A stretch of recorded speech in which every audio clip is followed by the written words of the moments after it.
찬송가 301장을 함께 찬양하시겠습니다.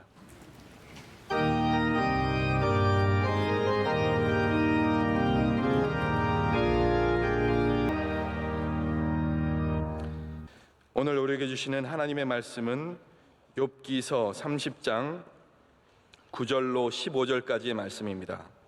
구약 성경 789면에 있는 욥기 30장 9절로 15절까지 말씀을 한 절씩 교독하도록 하겠습니다.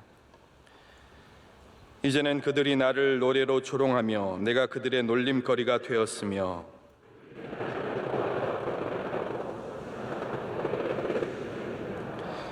이는 하나님이 내 활치위를 늘어지게 하시고 나를 곤고하게 하심으로 무리가 내 앞에서 굴레를 벗었음이니라.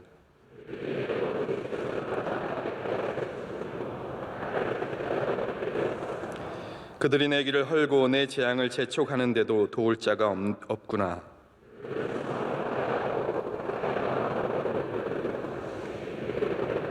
함께요. 순식간에 공포가 나를 에워싸고 그들이 내 품 위를 바람같이 날려버리니 나의 구원은 구름같이 지나가 버렸구나. 아멘. 특순 시간입니다. 예배위원회 본부 부장 및 상임 부장님들 나오셔서 특순으로 하나님께 영광 올려드리도록 하겠습니다.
이제 교회 사랑하는 찬양대가 찬양으로 하나님께 영광 올려드리겠습니다.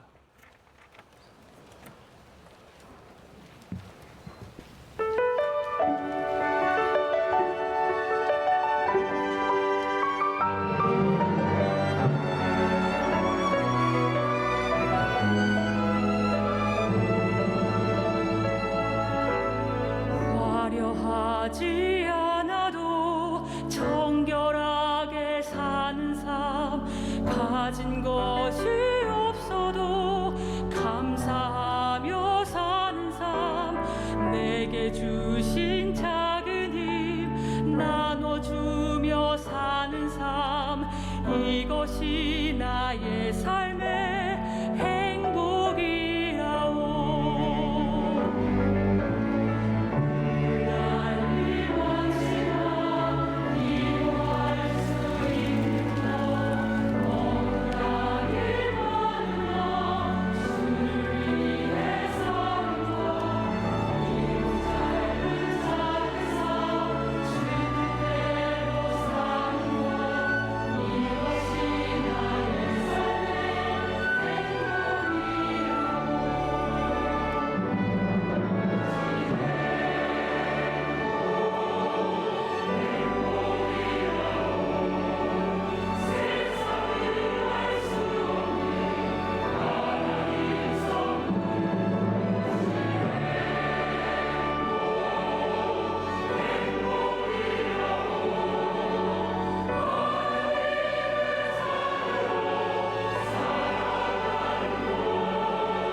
이제 말씀으로 은혜 받는 시간입니다. 담임 목사님께서 조롱과 미움을 대하는 믿음의 자세라는 제아의 말씀 선포하실 때 큰 은혜의 시간 될 줄 믿습니다.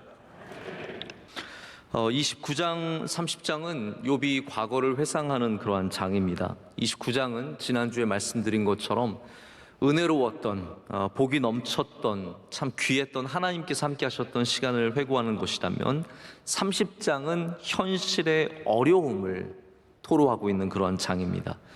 그래서 오늘 말씀 시작인 9절에도 이제는 그들이 나를 노래로 조롱하며 내가 그들의 놀림거리가 되었다라고 말하고 있습니다. 우리 지난주와 굉장히 사뭇 달라지지 않았습니까? 지난주만 해도 욥은 과거를 회상하면서 얼마나 하나님께서 그에게 많은 복을 주셨는지, 물질의 복과 영광의 복을 누렸으며 모든 사람들이 그를 알아서 피했고 앉았고 일어났고 또한 그들이 앞에서 입술을 조심하는 굉장히 존경하는 모습을 다 보여줬는데요, 이제는 너무 비참한 신세가 되어서 한 주 만에, 단 한 장 만에 아주 비참한 삶이 된 것을 노래하고 있습니다. 1절 말씀이 충격적입니다. 함께 1절 말씀을 보실까요? 이렇게 되어 있습니다. 그러나 이제는 나보다 젊은 자들이 나를 비웃는구나. 그들의 아비들은 내가 보기에 내 양떼를 지키는 개 중에도 둘만하지 못한 자들이니라. 여러분, 이 말씀이 어떠한 말씀이냐 하면요, 야, 이제는 내가 이렇게까지 약해지고 이렇게까지 별 볼 일 없는 사람이 되고 이렇게까지 고난을 당하고 있으니까 저 나를 피해 다니던 젊은 애들이 욕을 하는데, 비웃는데요, 그 젊은 애들이 어떤 애들이냐면 그들의 아비들은 내가 데리고 있는 양떼를 돌보는 개 중에도 두지 않을 정도로, 이 성경에서나 우리 문화에서나 이 개라는 것은 이렇게 좋은 표현은 아니거든요. 가장 비천한, 가장 나쁜 그러한 사람과도 같은 그러한 가정의 아이들이 나를 비웃고 있단 말이죠. 그러니까 만만하니까 사람들이 서슴지 않고, 이제 쭉 말씀을 보시면 나오겠지만 뭐 얼굴에 침을 뱉어요. 여러분, 이 침을 뱉는다는 것은 함부로 해서는 안 되는 일 아닙니까? 그러나 만만하게 보이면 서슴지 않고 침을 뱉게 된다는 말입니다. 심지어는 욥이 어디까지 가게 되냐면요, 이들로 인해서 공포를 느낍니다. 이들이 두려운 거예요. 무서운 겁니다. 여러분, 사람들은 누군가가 나를 미워할 때 마음이 불쾌하고 그 정도가 아닙니다. 나중에 미워하고 조롱하고 괴롭히면요, 두렵습니다. 그래서 우리 아이들이 학교에서 이렇게 조롱당하고 미움을 당하고 이렇게 따돌림을 당하면 그것이 그냥 단순히 기분이 나쁜 정도가 아니라니까요. 그들은 공포 속에 살아가는 너무나 안타까운 삶이 되어버리고 마는 것입니다. 바로 욥이 이러한 일들을 우리 30장에 쭉 계속해서 말을 하고 있습니다. 자, 그런데 우리 시선을 조금만 돌려보면 이러한 미움과 조롱을 받은 것이 욥만이 아니라 성경의 수많은 믿음의 사람들이 욥과 같이 조롱과 미움을 당했다는 것을 우리는 성경의 이야기를 통해서 잘 알고 있습니다. 이 사람들에 대해서 먼저 잠깐 생각을 해봤으면 좋겠습니다. 첫 번째 생각할 사람은 노아입니다. 노아는 사명을 위해서, 우리가 조롱을 받고 미움을 받는 여러 가지 이유가 있는데요, 그래도 우리는 하나님의 영광을 위해서 받아야 합니다. 할렐루야. 그냥 내가 잘못한 것으로, 내가 죄를 지어서 범죄하여서 문제를 일으켜서 무리를 일으켜서 받는 조롱과 미움은 둘째치고, 우리는 하나님의 사명을 감당하기 위해서 일하다가 미움과 조롱을 받는 모습들을 성경에서 발견하게 됩니다. 이 노아의 모습을 보면은 나중에 선지자들이 받았던 조롱과 미움과 비슷하다는 생각을 해보게 됩니다. 그러니까 노아는 어쩌면 우리에게 주어진 가장 최초의 선지자가 아닐까. 물론 아브라함도 선지자가 될 수 있지만 노아가 참 선지자의 모습으로 이 땅에서 하나님 주신 사명을 갖고 그 비참한, 이게 몇십 년 동안 지은 일 아닙니까? 모든 사람들이 비난하고 모든 사람들이 비웃을 때 혼자서 가족들과 함께 그 노아가 방주를 짓는 모습을 보면 이게 선지자의 모습이고, 조롱과 미움을 받아도 끝까지 가는 사람이 주님의 일을 감당하게 됩니다. 이게 노아가 우리에게 보여주는 조롱과 미움을 대하는 태도입니다. 한 명 한 명에게 가서 저항하면서 너 왜 나를 욕하냐, 나랑 싸우자, 이게 아니라 너는 욕해도 너는 조롱해도 나는 하나님이 주신 일을 감당하겠다. 이것이 그리스도인들이 가져야 하는 첫 번째 모습으로서 성경에 보여주고 있습니다. 그래서 노아는 이 사명을 지키는 삶으로 말미암아 자신의 생명, 가족의 생명을 구원한 것뿐만이 아니라 이 온 세계, 창조 세계를 구원하는 일에 하나님과 함께한 아주 중요한 인물이 됩니다. 그 다음에 생각할 사람은 요셉이 아닌가 싶습니다. 요셉은 그의 꿈으로 인해서 조롱과 미움을 당한 사람입니다. 자, 노아는 사명을 위해서 조롱과 미움을 당했다면 요셉은 꿈을 위해서 조롱과 미움을 받은 사람입니다. 사실 우리가 꿈이 없으면요, 그리고 목표 없고 사명도 없으면 아무도 상관하지도 않아요. 제일 편한 삶은 뭐냐면요, 아무 꿈도 없이 아무것도 하지 않고 그냥 편하게 살아가는 거. 그러면 남들한테 욕먹을 일도 없고 남들에게 조롱을 받을 일도 없습니다. 유명한 앨버트 휴버드가 뭐라고 했냐면요, 비판을 피하려면 아무것도 하지 마라, 아무 말도 하지 말고 아무것도 되지 마라. 여러분, 교회에서 신앙생활 제일 편하게 하는 방법이 있습니다. 아무것도 하지 마세요. 그냥 교회 와서 예배만 예배 드리는 것도 사실은 또 괜히 사람들과 얽히다 보면은 욕먹을 수 있으니까 그냥 집에서 편안하게 예배 드리세요. 교인 아무도 만나지 마시고 그냥 가만히 계시면 누구도 뭐라 하는 사람 없습니다. 그게 세상을 제일 쉽게 살아가는 방법입니다. 하지만 꿈이 있고 사명이 있고 하나님이 주신 것들을 뜨겁게 사랑하다 보면 욕을 먹습니다. 조롱을 받을 때도 있고 오해를 받을 때가 있다라는 것이죠. 우리 목회자들 가운데는 이제 어떤 론들이 있습니다. 예를 들어서 담임 목사론. 그래서 담임 목사는 어떠해야 되느냐에 대해서 내려오는 그러한 전승들이 있습니다. 부목사론도 있어요. 네, 부목사는 담임 목사보다 설교를 잘하지 말 것. 이런 것들. 네? 이런 것들이 있어요. 네. 여러분들이 아셔야 돼요. 우리 부목사님들이 얼마나 수위를 조절하는지 모릅니다. 저보다 잘하지 않으려고 그 안에는 막 보석 같은 것들이 있는데 이걸 꾹꾹 누르고 여러분들한테 안 좋은 것만 주고 있는 거예요. 항상 덜 잘하려고. 부목사론이 있어요. 근데 제일 무서운 게 뭐냐면요, 사모론이에요. 사모론. 왜 사모론이 뭔지 무서운지 아십니까? 사모는요, 뭘 하면 해서 뭐라 그러고 뭘 안 하면 안 해서 뭐라 그럽니다. 신방을 가잖아요. 왜 사모님이 신방 가냐 그래요. 신방 안 가잖아요. 왜 사모님인데 신방을 안 가냐 그래요. 교회 일찍 오면 저 사람이 자기가 목사인 줄 알고 교회 일찍 와서 저러고 다닌다 그러고, 교회 늦게 오면 사모가 돼서 늦게 온다 그래요.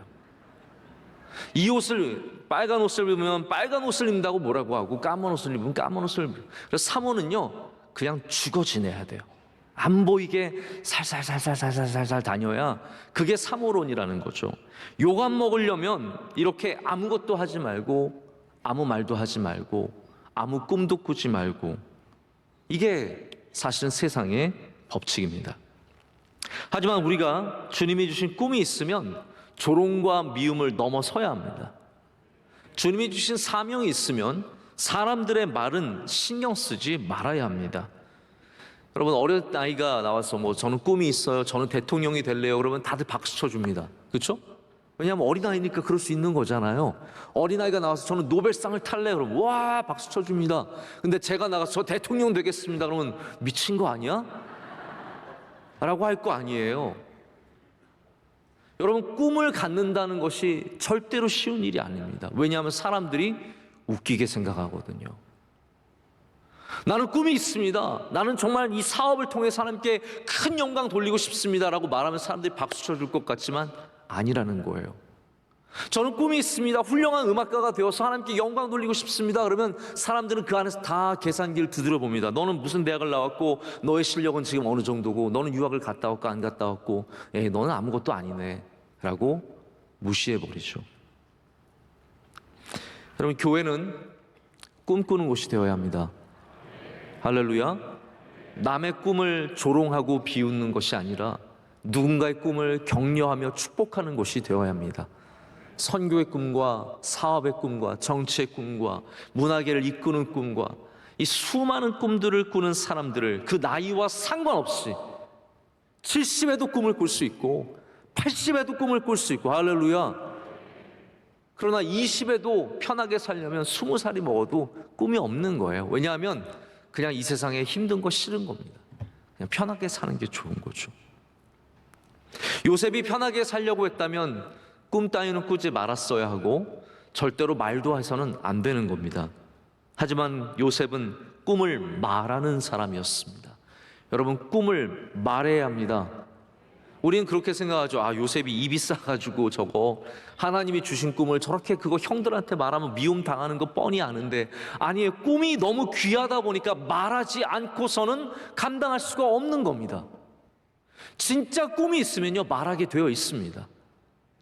요셉에게 주신 그 귀한 꿈을 요셉은 말했고 그 꿈이 이루어졌습니다. 여러분, 말을 해야 꿈이 이루어집니다. 하나님이 주신 꿈을 그냥 버리지 말고 내 안에만 두지 말고 남들이 비웃더라도 남들이 조롱할지라도 우리는 그렇게 꿈을 말하며 꿈을 위해서 달려가는 주님의 백성들이 되어야 할 줄로 믿습니다. 요셉, 그러나 그 꿈 많은 요셉이 형들에게 팔려가고 고난을 당할 때 얼마나 어려움을 많이 겪습니까? 하지만 하나님께서 오늘 새벽에 말씀드린 것처럼 때에 따라 은혜를 주셨습니다. 팔려갈 때 은혜를 주신 거예요. 지나가던 아라비아 상인들이 그를 볼 수 있도록 은혜를 주셨고, 보디발의 집에 갔을 때도 은혜를 주셨고, 감옥에 갔을 때도 은혜를 주셨고, 총리가 되었을 때도 은혜가 넘쳤습니다. 그래서 그를 조롱하던 형제들은 나중에 요셉이 먹여 살리는 사람들이 되었고, 그를 미워하는 사람들에게 선을 베푸는 예수님의 모습을 닮은 요셉을 우리는 창세기에서 보게 됩니다. 조롱과 미움을 하면 얘기할 때는 다윗을 빼놓을 수가 없습니다. 제가 워낙 다윗에 대한 이야기는 많으니까 제가 간단하게만 말씀을 드리자면, 시편에 보면 조롱이라는 단어와 미움이라는 단어는 끊임없이 나옵니다. 다윗같이 훌륭한 사람이 어떻게 이렇게 많은 조롱과 미움을 당할 수 있을까요? 시편 22편엔 이런 말씀이 있습니다. 나는 벌레요 사람이 아니라 사람의 비방거리요 백성의 조롱거리니이다.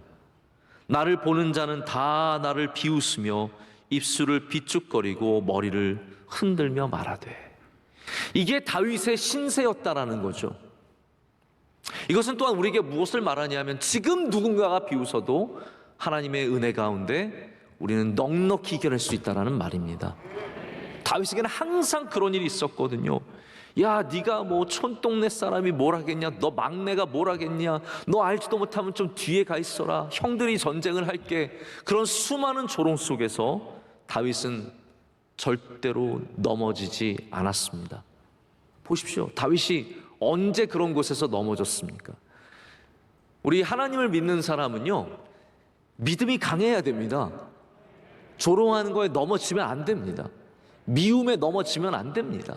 나를 싫어하는 사람, 이게 요즘 용어로 무슨 말이냐면 헤이터라는 말이 있어요. 헤이터 아세요? 헤이터? 헤이터는 뭐냐면 나를 미워하는 사람이에요. 이게 힙합하는 애들이 많이 쓰는 용어예요. haters 하면서 막 나를 미워하는 사람.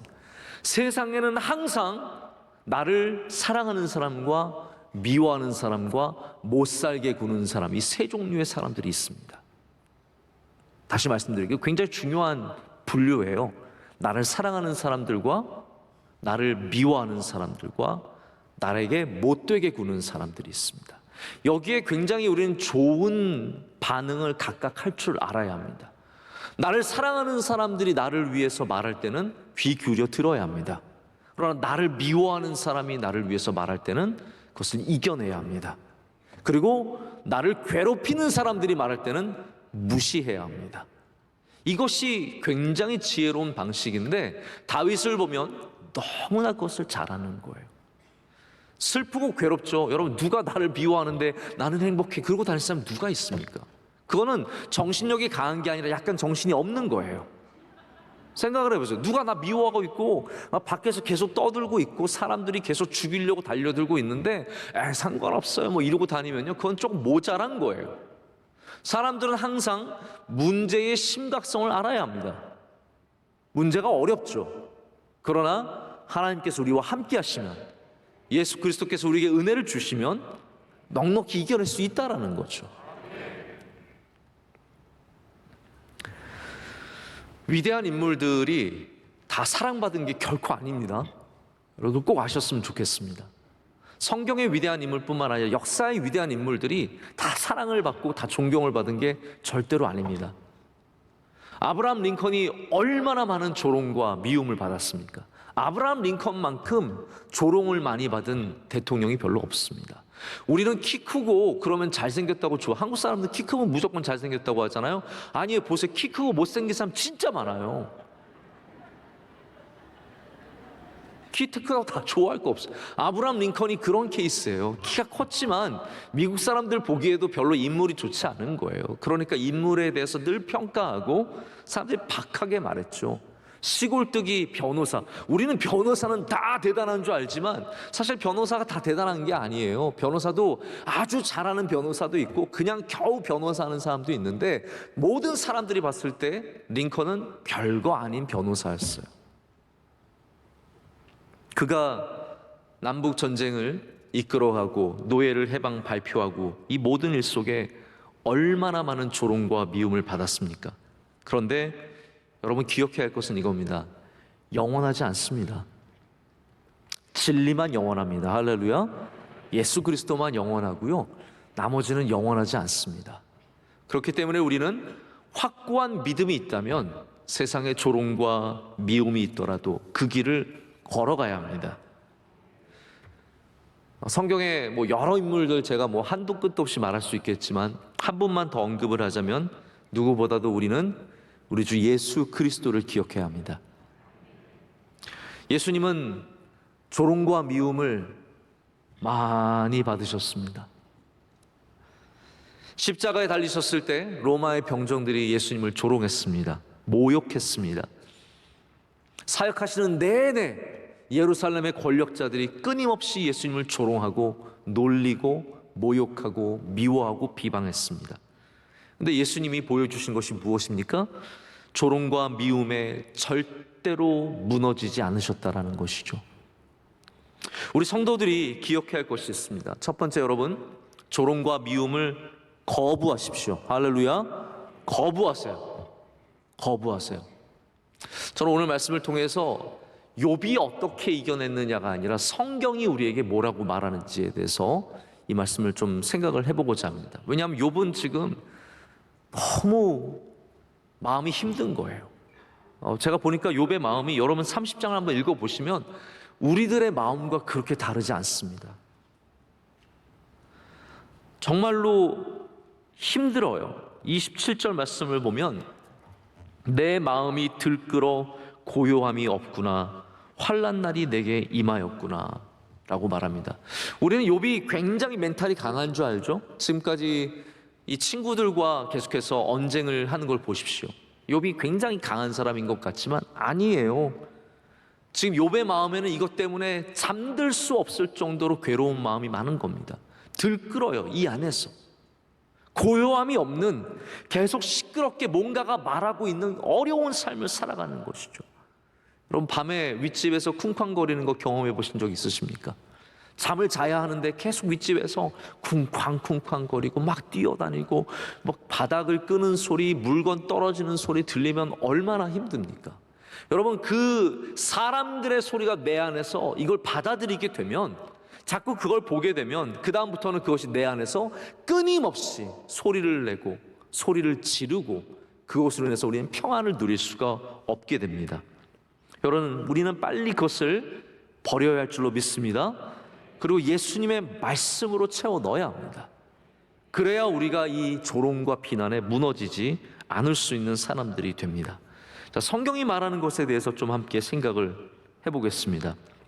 첫 번째로 그것을 너무 이상하게 여기지 말아야 합니다. 다시 말해서 우리를 조롱하고 미워하는 것, 주님의 백성들을 조롱하고 미워하는 것, 선한 사람을 조롱하고 미워하는 것, 이런 것들에 대해서 너무 이상하게 여기지 말라고 성경은 말하고 있습니다.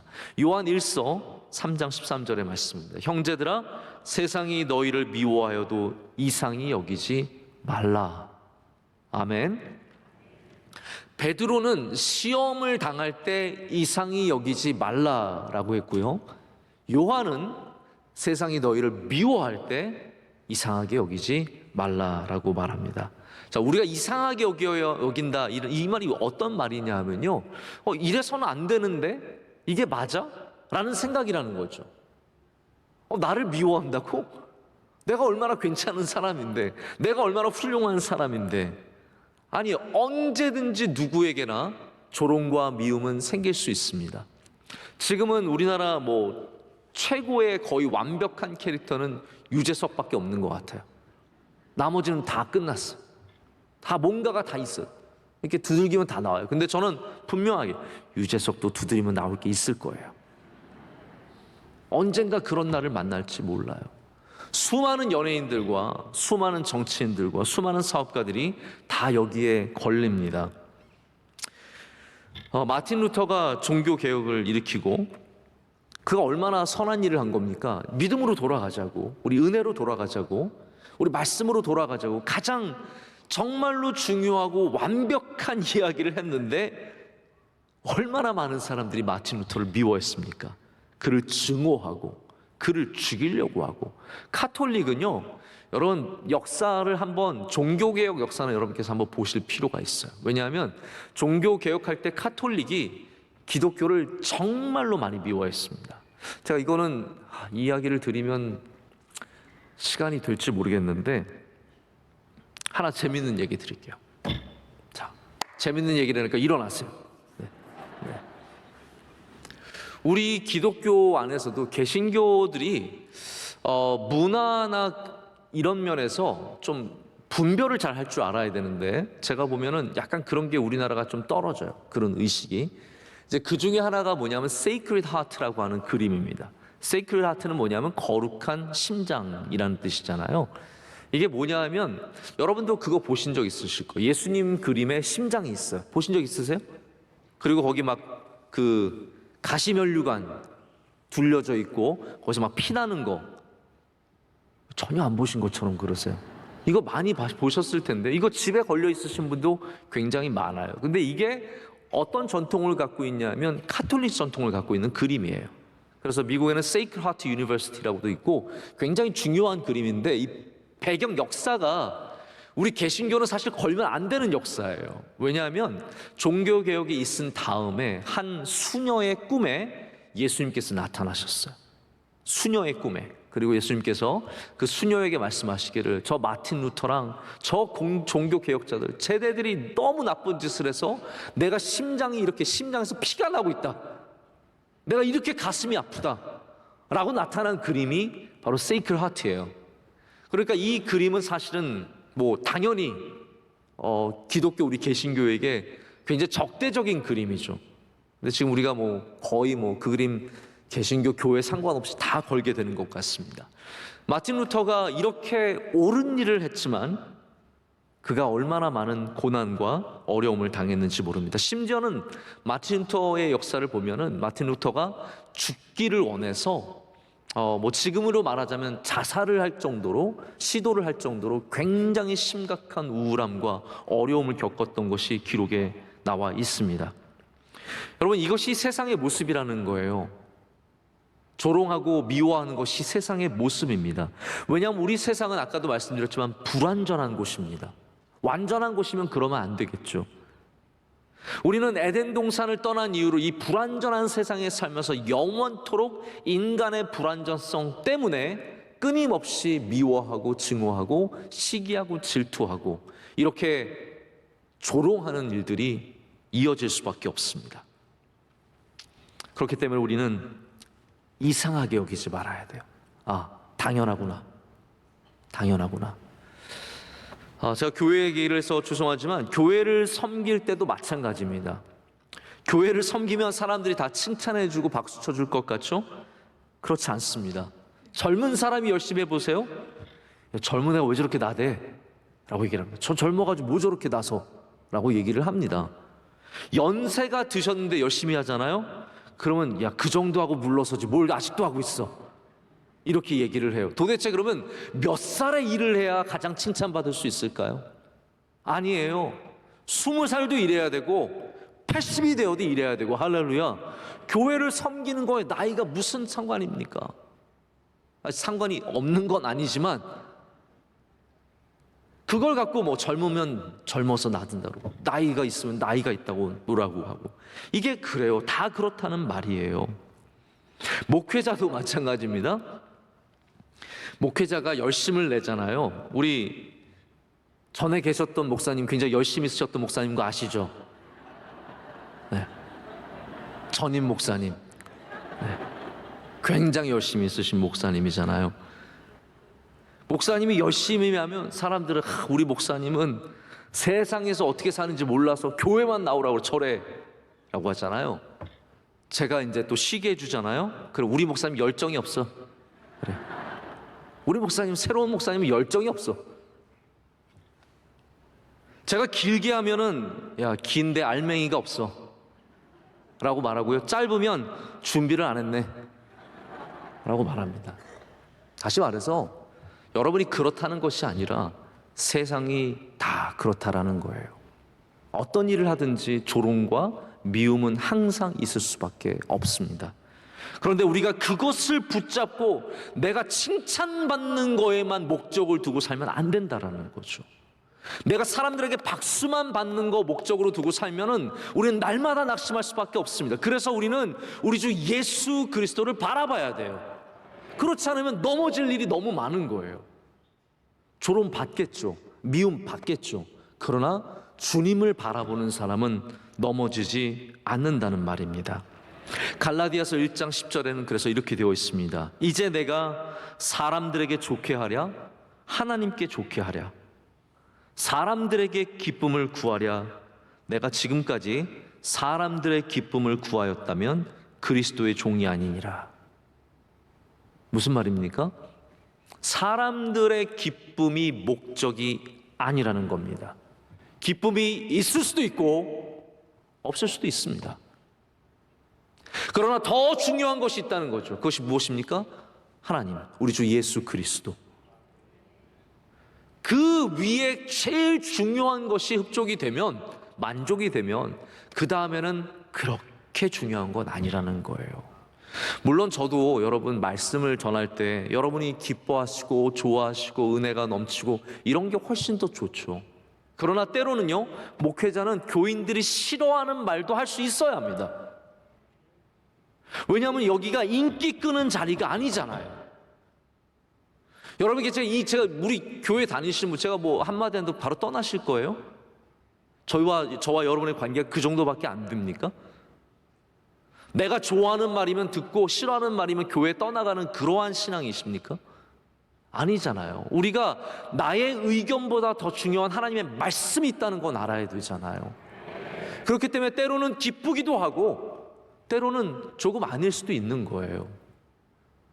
그러나 우리가 만약에 예수 그리스도께 뿌리를 내리고 있다면 우리는 그 가운데 조롱과 미움 속에서도 흔들리지 않는 사람들이 될 수 있습니다. 체스턴이라고 하는 굉장히 유명한 신학자죠. 정통이라고 하는 책을 쓰신 분입니다. 이분이 이런 얘기를 해요.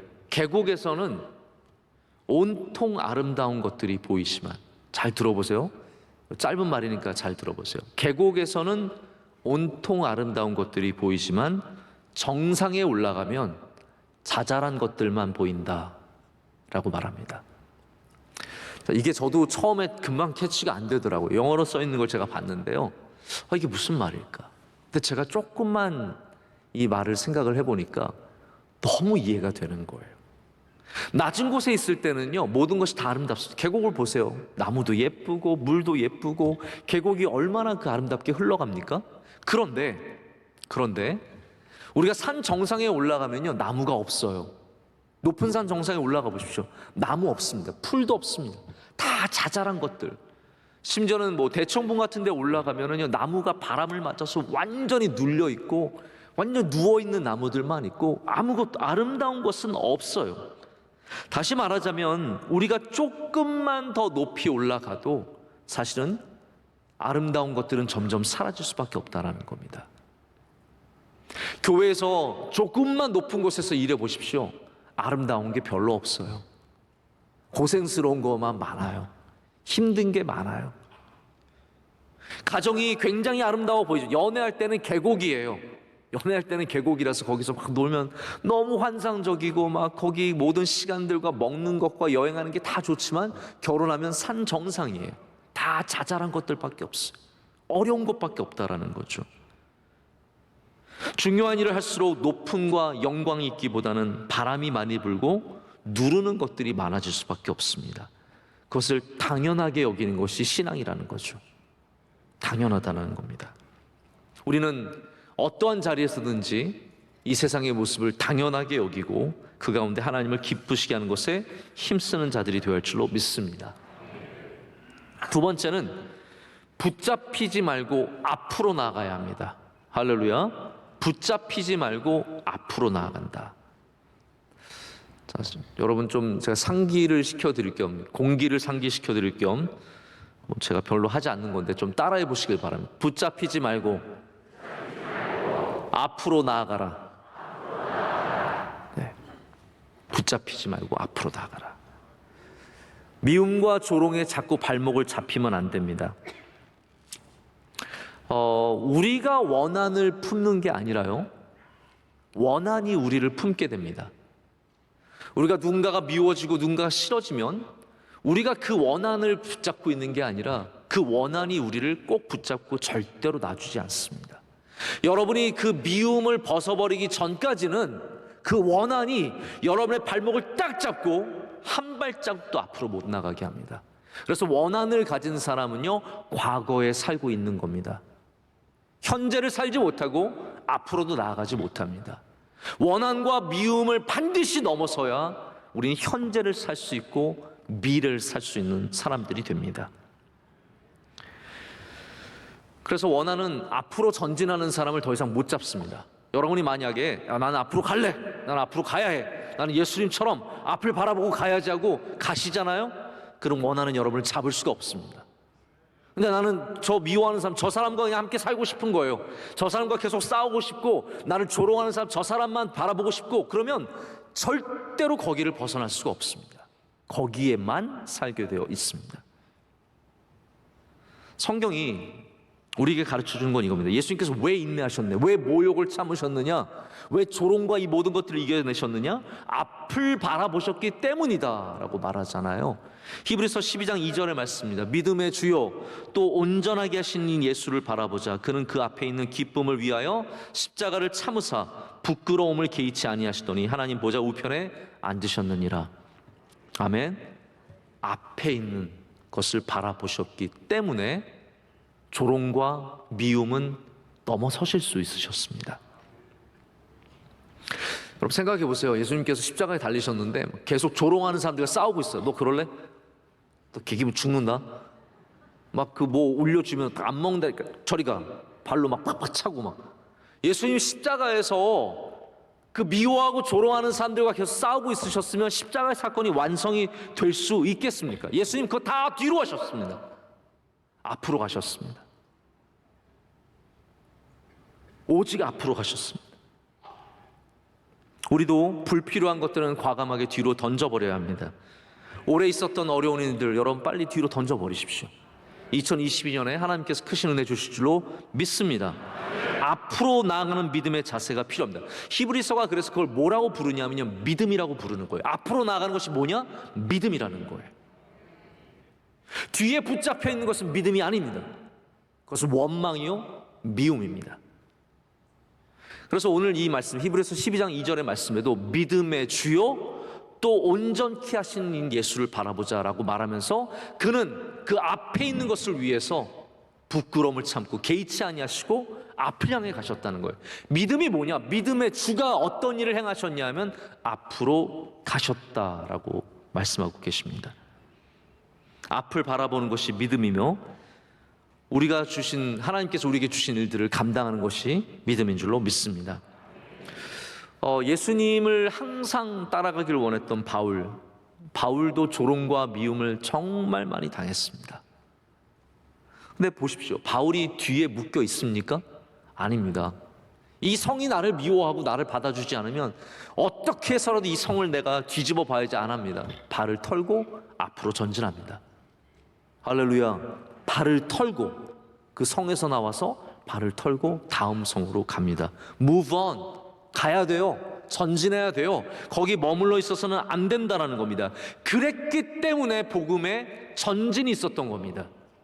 복음이 만약에 모든 성에 머물러서 못 전진했다면 여러분 어떻게 되겠습니까? 그를 미워하고 조롱하면 전진하는 겁니다. 앞으로 가는 겁니다. 그것들과 싸우느라고 매어 있지 않는 것이죠. 우리 기억이라는 것이 좋은 것만 기억나게 하는 것이 아니라 부끄러운 것도 기억나게 하고 나쁜 것도 기억나게 합니다. 여러분 밤에 누워있으면 좋은 것만 기억나십니까? 낮에 있었던 불쾌한 일들도 기억이 나고 며칠 전에 있었던 내가 들었던 아주 기분 나쁜 말도 갑자기 생각이 나고 그러다가 괜히 억울하고 속상하고 또 때로는 부끄러운 일들 기억이 나서 이불킥 하시는 경우도 있죠. 손발이 오고 내가 왜 그때 그랬을까? 우리가 부끄러운 기억들이 다 있죠. 영어를 못해서 부끄러웠던 것도 있고 남들 앞에서 말을 잘못해서 부끄러운 일들도 있고. 여러분 제일 좋은 기억력은 나쁜 것을 빨리 잊는 기억력입니다. 할렐루야.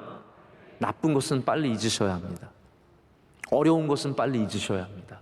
원한은 빨리 잊으셔야 합니다. 미움은 빨리 잊으셔야 합니다. 그래야 앞으로 갈 수 있기 때문입니다. 우리가 물론 기억해야 하는 것들도 있습니다. 제가 이건 나중에 한번 말씀을 드리겠지만 그러나 다른 사소한 것들에 대해서는 담대한 마음을 갖고 앞으로 나아가야 합니다. 그래서 바울은 빌립보서에 바로 예수님의 마음을 담아서 이렇게 말합니다. 빌립보서 3장의 말씀이죠. 형제들아 나는 아직 내가 잡은 줄로 여기지 아니하고 오직 한 일, 즉 뒤에 있는 것은 잊어버리고 앞에 있는 것을 잡으려고 표대를 향하여 그리스도 예수 안에서 하나님이 위에서 부르신 부름의 상을 위하여 달려가노라. 우리가 상을 위해, the prize, 상을 위해 달려가기 위해서는 뒤에 것은 빨리 잊으셔야 합니다. 누가 무슨 말 하고 나를 어렵게 하고 그런 말하고 돌아다니고. 저도 목회하다 보면요, 심지어는 뭐 우리 가까운 사람들 중에서 뭐 이런 말하고 다녔다 저런 말하고 다 들어옵니다. 그러나 그거 다 기억하고 살면 얼마나 힘들겠습니까? 하나님이 제게 주신 은혜 중에 하나는 그런 거예요. 그런 사람들이 별로 기억이 안 나고 그런 내용들이 별로 기억이 안 난다는 거죠. 그게 제게 주신 은혜이기 때문에 저는 오늘도 부름의 상을 위해서 달려가는 주님의 종이 되기를 원하는 겁니다. 여러분들도 부름의 상을 위해 달려가시기를 축복합니다. 마지막 짧게 말씀을 드리고 말씀을 맺겠습니다. 우리 세 번째로는 은혜의 보좌 앞으로 나아가야 합니다. 오늘 새벽에도 제가 똑같은 말씀을 드렸습니다. 마치 오늘 새벽 예배 말씀이 이제 히브리서의 말씀이었는데 하나님께서, 예수님께서 우리에게 때에 맞는 은혜를 주신다라고 했죠. 때를 따라 주시는 은혜가 있다라고 했고 그 은혜를 위해서 은혜의 보좌 앞으로 나아가라라고 성경은 말하고 있습니다. 여러분 왜 우리가 은혜의 보좌 앞으로 나가야 할까요? 예수님께서 이 땅에서 누구보다도 많은 조롱과 미움을 당하신 우리의 마음을 가장 잘 아시는 분이시기 때문입니다. 여러분이 미움 당했을 때 예수님 앞에 가시면 예수님은 다 알고 계신다는 거죠. 조롱을 당할 때 예수님 앞에 가시면 예수님이 다 알고 계시다라는 거예요.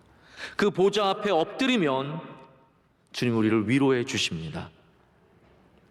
오늘 말씀에 참 안타까운 것은 욥에게 없었던 것이 하나 있다는 것이죠. 그에게 예수님이 없었다라는 겁니다. 욥에게 조롱은 너무 낯선 것이었습니다. 평생을 의인으로 살았기 때문에 그에게 조롱은 너무나 낯선 것이었습니다. 평생을 사람들의 존경을 받았기 때문에 그는 미움이 너무 낯설었습니다. 베푼 것이 너무 많았고 쌓아놓은 것이 너무 많았고 선함이 너무나 컸기 때문에 이 모든 조롱과 미움이 고통이고 아픔이었습니다.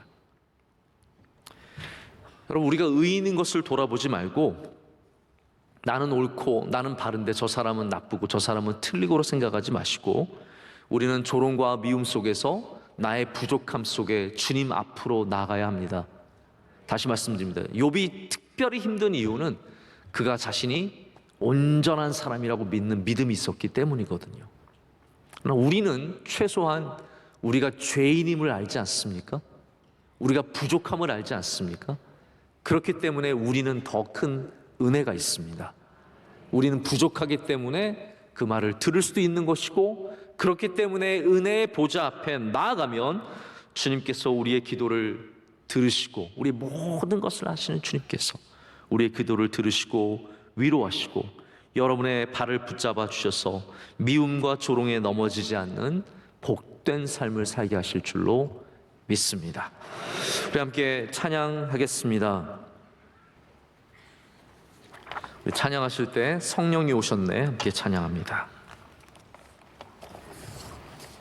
주 예수 그리스도의 은혜와 우리 아버지 하나님의 그 무한하신 사랑하심과 성령님의 감동 감화 역사 인도하심이 고개 숙인 사랑하는 주의 자녀들 위에와 그 가정 위에와 또 우리 내년에도 주님의 명성교회 위에 하나님의 놀라운 축복이 함께 하시기를 주님의 이름으로 축원하옵나이다. 아멘.